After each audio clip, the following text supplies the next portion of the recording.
या मालिकेच्या आजच्या भागात आपण पाहणार आहोत पारूला सतत मारुती आणि गणी जे व्रत करत असतात त्याबद्दलच आठवत असते आणि तिला त्या दोघांची खूप काळजी देखील वाटत असते.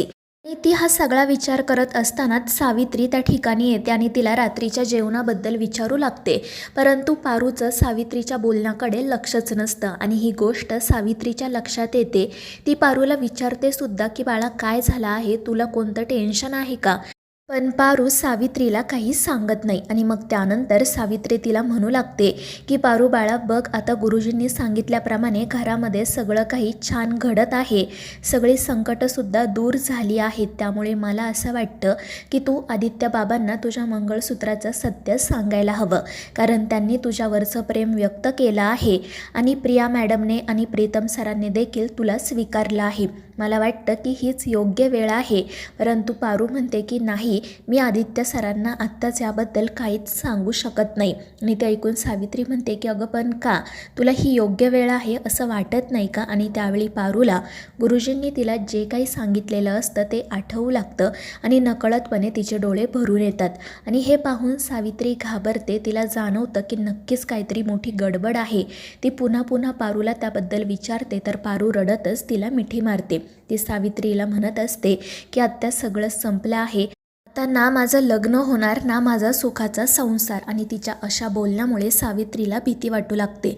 दुसरीकडे मारुती आणि गणी रस्त्याने चाललेले असतात. सकाळपासून काहीच न खाल्ल्याने आणि पाण्याचा घोटही न घेतल्यामुळे गणीची तब्येत खूपच बिघडलेली असते. त्याला नीट चालताही येत नाही. मारुती कसा बसा त्याला एके ठिकाणी बसवतो आणि त्याला म्हणू लागतो की मी आपल्या तायडीसाठी व्रत करतोय ना, मग तू हे व्रत करायची खरंच काही गरज नाही आहे, तू थोडंसं पाणी पी, काहीतरी खा. परंतु गणी ऐकतच नाही. तो म्हणत असतो की नाही बा, मी माझ्या तायडीला काही होऊ देणार नाही, मी सुद्धा तुझ्यासोबत हे व्रत करणार. पण ते ऐकून मारुती काळजीत पडतो. तो गणीला समजवण्याचा खूप प्रयत्न करत असतो, परंतु गणी काही ऐकत नाही आणि थोड्याच वेळामध्ये तो चक्कर येऊन खाली पडतो. आणि हे पाहून मारुती खूप घाबरतो आणि मग तो पटकन गणीसाठी पाणी आणायला जातो. दुसरीकडे सावित्री घाबरूनच पारूला विचारत असते की पारू काय झालं आहे, मला खरं खरं सांग. परंतु पारू काही न सांगता पटकन तेथून जाण्यासाठी निघते. परंतु सावित्री तिला म्हणते की पारू थांब, तुला तुझ्या मंगळसूत्राची शपथ आहे. आणि ते ऐकून पारू जागीच थांबते. ती म्हणत असते की आत्या प्लीज मला काहीच विचारू नका. पण सावित्री म्हणते की नाही पारू, मला आता तू खरं खरं सांग नेमकं काय घडलं आहे ते. आणि मग त्यानंतर पारू सावित्रीला गुरुजींनी तिला जे काही सांगितलेलं असतं त्याबद्दल सांगायला सुरुवात करते. आणि ते सगळं काही ऐकून सावित्रीच्या पायाखालची जमीनच सरकते. ती देखील रडू लागते आणि म्हणत असते की पारू बाळा, मला असं वाटतं की नक्कीच काहीतरी गैरसमज झाला आहे. गुरुजी वेगळं काहीतरी बोलले असतील आणि तू वेगळं काहीतरी ऐकलं असेल. हे बघ, तुला काही होणार नाही आहे. पण पारू म्हणते की नाही सावित्री आत्या, गुरुजींनी मला हेच सांगितलं आहे. आणि हे बघ, गुरुजींनी जे सांगितलं आहे ना ते कधी ना कधी घडणारच आहे. आता माझ्या जाण्याची वेळ जवळ आली आहे. आणि पारूचं ते बोलणं ऐकून सावित्री पटकन तिच्या तोंडावर हात ठेवते आणि तिला म्हणू लागते की पारू बाळा, तू प्लीज असं बोलू नको, तुला काही होणार नाही आहे, आम्ही आहोत ना सगळे तुझ्यासोबत. आणि त्यावेळी पारू म्हणते की आत्या, गुरुजींनी जे सांगितलं आहे ते घडणारच आहे ना गं. आणि म्हणूनच माझी अशी इच्छा आहे की आदित्य सरांना माझ्या मंगळसूत्राचं सत्य नाही कळलं तेच बरं आहे. कारण जर त्यांना याबद्दल मी सांगितलं ना तर मी त्यांना आयुष्यभर यामध्ये अडकवून ठेवल्यासारखं होईल. आता मी गेल्यानंतर मंगळसूत्राचं सत्य देखील माझ्यासोबतच जाईल. काय होईल, मी गेल्यावर आदित्य सरांना थोडे दिवस वाईट वाटेल, पण त्यानंतर ते स्वतःला सावरतील आणि तुम्ही सगळेजण सुद्धा एकमेकांना सावराल. या सगळ्यातून पुन्हा एकदा उभे राहाल, मला खात्री आहे. आणि पारूच्या अशा बोलण्यामुळे सावित्रीला खूप वाईट वाटतं. ती म्हणत असते की पारू बाळा, तू इतका मोठा निर्णय घेतला आणि याबद्दल एकदाही आदित्य बाबांना का नाही सांगितलं? अगं, ते तुझ्या आयुष्याची जोडीदार आहेत. पण पारू म्हणते की मी पूर्ण विचार करूनच हा निर्णय घेतला आहे. मी आदित्य सरांचा विचार केला, देवी आईंचा विचार केला आणि म्हणूनच त्यांना याबद्दल काहीच कळू दिलं नाही. आणि पारूचं असं बोलणं ऐकून सावित्री तिला विचारते की कुठून शिकलीस तू इतकं प्रेम करायला. तर पारू म्हणते की आत्या, मी हे एवढं प्रेम करायला तुमच्याकडून, देवी आईंकडूनच शिकले आहे. आणि आता तूसुद्धा मला वचन दे की तू ही गोष्ट कोणालाही सांगणार नाही.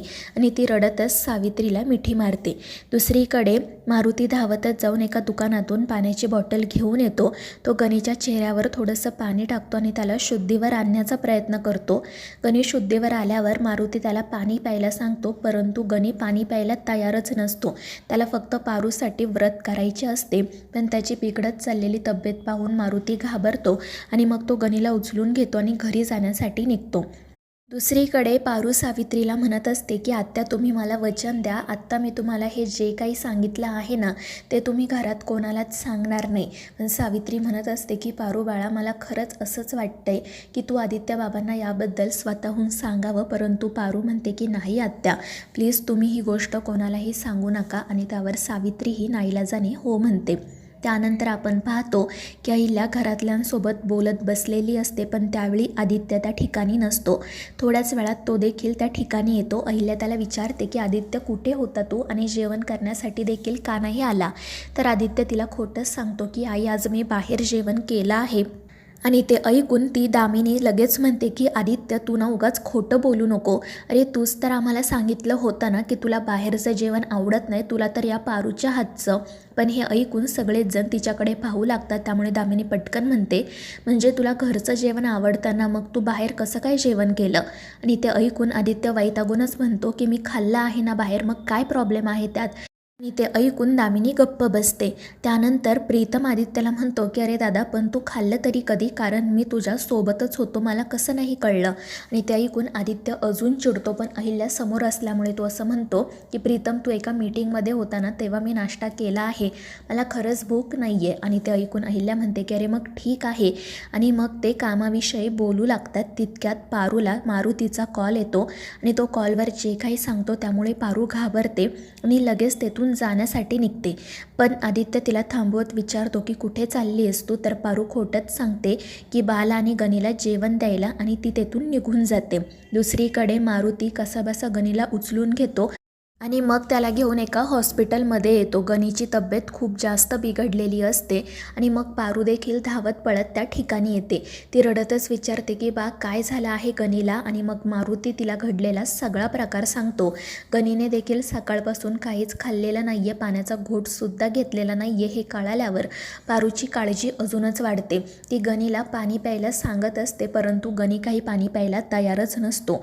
तो म्हणत असतो की तायडे, मी तुला काही होऊ देणार नाही आहे. आणि ते ऐकून पारू त्याच्यावर खूप चिडते. ती म्हणत असते, गणी, जर तुला वाटत असेल ना की मी जिवंत राहावी तर मग तू प्लीज पाणी पी. परंतु गणी ऐकत नाही. आणि शेवटी पारू असं म्हणते की जर तू पाणी नाही ना पिला तर मी आत्ताच मरून जाईल.